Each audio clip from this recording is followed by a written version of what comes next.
হরে কৃষ্ণ ভক্তবৃন্দ, আজ 8ই ফেব্রুয়ারি শনিবার। আজ সারা বিশ্বকে পবিত্র করতে ও মনুষ্য জীবকে সকল পাপ থেকে উদ্ধার করতে আজ এই ধরাধামে যে একাদশী তিথির আগমন ঘটেছে তার নাম হলো মাঘ শুক্লপক্ষের একাদশী, জয়া ভূমি একাদশী।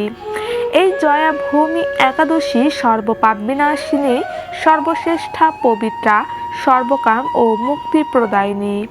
এই পুণ্যময় ব্রত পালনের ফলে মানুষ কখনো প্রেতত্ব প্রাপ্তি হয় না। শুধু তাই নয়, এই ব্রত ব্রহ্মা হত্যা জনিত পাপকেও বিনাশ করে। আজ সকল কৃষ্ণ ভক্তবৃন্দরাই হয়তো এই পবিত্র জয়াভূমি একাদশী ব্রতটি নিষ্ঠা ও ভক্তির সঙ্গে নিশ্চয়ই পালন করছেন। তো ভক্তবৃন্দ, আজ 8 ফেব্রুয়ারি শনিবারে আপনারা খুব সকালে ঘুম থেকে উঠে শয্যা ত্যাগ করে প্রথমে স্নান করে নেবেন। তারপর প্রত্যেক ভক্তবৃন্দরাই আপনাদের নিজ গৃহে যে ঠাকুর আছে, অর্থাৎ শ্রী বিষ্ণু বা শ্রীকৃষ্ণের যে বিগ্রহ বা মূর্তি আছে, সেটিকে অবশ্যই ঘৃত প্রদীপ দিয়ে বিশেষ আরতি ও পূজা করবেন এবং তারপর ভগবানের কাছে প্রার্থনা করবেন, হে শ্রীকৃষ্ণ, আজ যেন এই মঙ্গলময়ী পবিত্র একাদশী ব্রতটি আজ আমি সুন্দরভাবে পালন করতে পারি, আপনি আমাকে কৃপা করুন। এই কথা বলে শ্রীকৃষ্ণের সামনে জয়া ব্রতের সংকল্প নিতে হবে এবং সংকল্প মন্ত্র পাঠ করতে হবে। সেক্ষেত্রে সংকল্প মন্ত্রটি হলো, একাদশম নিরাহার স্থিতা অহম অপরাহণি ভক্ষামি পুণ্ডরিকাক্ষং শরণাম মে ভবাচ্যুত। এই মন্ত্রটি উচ্চারণ করে আপনারা আজ জয়া ব্রতের সংকল্প নেবেন।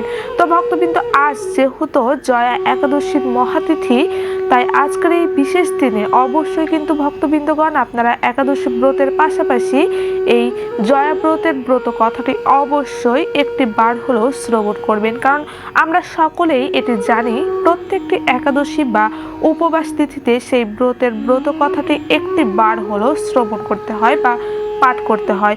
তাই আজ আপনারা এই পবিত্র জয়া একাদশীর ব্রত কথাটি আজ অবশ্যই পাঠ করবেন।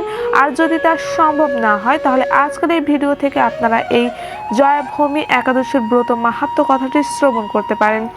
তাহলে চলুন ভক্তবৃন্দ, আজ শ্রবণ করে নেওয়া যাক 8ই ফেব্রুয়ারি শনিবার জয়াভূমি একাদশীর ব্রত কথাটি। মাঘী শুক্লপক্ষিয়া জয়া একাদশী ব্রত মাহাত্ম্য ভবিষ্যত্তর পুরাণে যুধিষ্ঠির শ্রীকৃষ্ণ সংবাদ রূপে বর্ণিত আছে।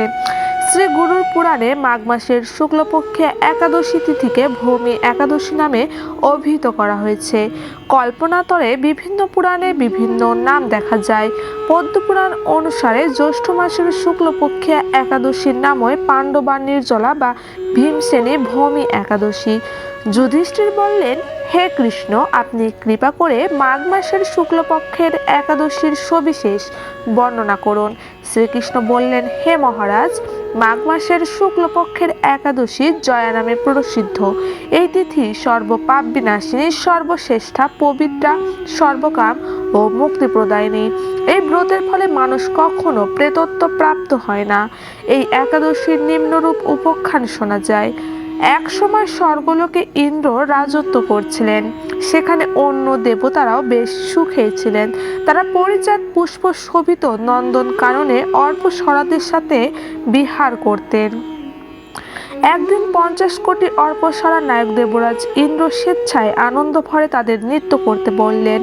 নৃত্যের সাথে গন্ধর্বগণ গান করতে লাগলেন। পুষ্পদত্ত, চিত্রসেন প্রভৃতি প্রধান প্রধান গন্ধর্বেরাও সেখানে উপস্থিত ছিলেন। চিত্রসেনের পত্নীর নাম মালিনী, পুষ্পবন্তী নামে তার এক কন্যা ছিল। পুষ্পদত্তের পুত্রের নাম মাল্যবান। এই মাল্যবান পুষ্পবন্তীর রূপে মুগ্ধ হয়েছিল। পুষ্পবন্তী পুনঃ পুনঃ কটাক্ষ দ্বারা মাল্যবানকে বশীভূত করেছিল। ইন্দ্রের প্রীতি বিধানের জন্য তারা দুজনেই নৃত্যগীতের সেই সভায় যোগদান করেছিল, কিন্তু একে অপরের প্রতি আকৃষ্ট থাকায় উভয়েরই চিত্ত বিভ্রান্ত হচ্ছিল। সেখানে তারা পরস্পর কেবল দৃষ্টিবদ্ধ অবস্থায় দাঁড়িয়ে থাকলো, ফলে গানের ক্রম বিপর্যয় ঘটল। তাদের এই রকম তাল মান ভঙ্গভাব দেখে তারা যে পরস্পর কামাসক্ত হয়েছে, দেবরাজ ইন্দ্র তা বুঝতে পারলেন। তখন ক্রোধবশে তিনি তাদের অভিশাপ দিলেন, রে মূঢ়, তোমরা আমার আজ্ঞা লঙ্ঘন করেছ। তোমাদের ধিক, এখনই তোমরা পিশাচজনী লাভ করে মর্তলোকে নিজ দুষ্কর্মের ফল ভোগ করো। ইন্দ্রের অভিশাপে তারা দুজন দুঃখিত মনে হিমালয় পর্বতে বিচরণ করছিল। পিশাচত্ব প্রাপ্ত হওয়ায় তারা অত্যন্ত দুঃখ ভোগ করতে লাগলো। হিমালয়ের প্রচণ্ড শীতে কাতর হয়ে নিজেদের পূর্ব পরিচয় বিস্মৃত হলো। এইভাবে অতি কষ্টে সেখানে দিন যাপন করতে লাগলো। একদিন পিশাচ নিজ পত্নী পিশাচীকে বলল, সামান্য মাত্র পাপ করিনি, অথচ নরক যন্ত্রণার মতো পিশাচত্ব প্রাপ্ত হয়েছি। অতএব এখন থেকে আর কখনো কোনো পাপ কর্ম করব না। এভাবে চিন্তা করে তারা সেই পর্বতে মৃতপ্রায় বাস করতে লাগলো। মাল্যবান ও পুষ্পবন্তের পূর্ব কোনো পুণ্যবশত সেই সময় মাঘী শুক্লপক্ষে জয়া একাদশী তিথি উপস্থিত হলো। তারা একটি অশ্বত্থ বৃক্ষতলে নিরাহারে নির্জর অবস্থায় দিবানিশি যাপন করল। শীতের প্রকোপে অনিদ্রায় রাত্রি অতিবাহিত হলো। পরদিন সূর্যোদয়ে দ্বাদশী তিথি উপস্থিত হলো। জয়া একাদশীর দিন অনাহার ও রাত্রি জাগরণে তাদের ভক্তির অনুষ্ঠান পালিত হলো। এই ব্রত পালনের ফলে ভগবান বিষ্ণুর কৃপায় তাদের পিশাচত্ব দূর হলো। তারা দুজনেই তাদের পূর্বরূপ ফিরে পেল। তারপর তারা স্বর্গে ফিরে গেল। দেবরাজ তাদেরকে দেখে অত্যন্ত আশ্চর্য হলেন। তিনি জিজ্ঞাসা করলেন, কোন পুণ্য ফলে তোমাদের পিশাচত্ব দূর হলো? আমার অভিশাপ থেকে কে তোমাদের মুক্ত করলো? মাল্যবান বললেন, হে প্রভু, ভগবান বাসুদেবের কৃপায় জয়া একাদশী ব্রতের পূর্ণ প্রভাবে আমাদের পিশাচত্ব দূর হয়েছে। তাদের কথা শুনে দেবরাজ ইন্দ্র বললেন, হে মাল্যবান, তোমরা এখন থেকে আবার অমৃত পান করো। একাদশী ব্রতে যারা আসক্ত এবং যারা কৃষ্ণ ভক্তি পরায়ণ তারা আমাদেরও পূজ্য বলে জানবে। এই দেবলোকে তুমি পুষ্পবন্তীর সাথে সুখে বাস করো। হে মহারাজ, এই জয়াব্রত ব্রহ্মা হত্যা জনিত পাপকেও বিনাশ করে। এই ব্রত পালনে সমস্ত প্রকার দানের ফল লাভ হয়। সকল যজ্ঞ ও তীর্থের পূর্ণ ফল এই একাদশীর প্রভাবে আপনা হতেই লাভ হয়। অবশেষে মহা আনন্দে অনন্তকাল বৈকুণ্ঠ বাস হয়। এই জয়া একাদশী ব্রত কথা পাঠ ও শ্রবণে অগ্নিষ্ঠম যজ্ঞের ফল পাওয়া যায়। হরে কৃষ্ণ কৃষ্ণ কৃষ্ণ হরে হরে, হরে রাম রাম রাম হরে হরে।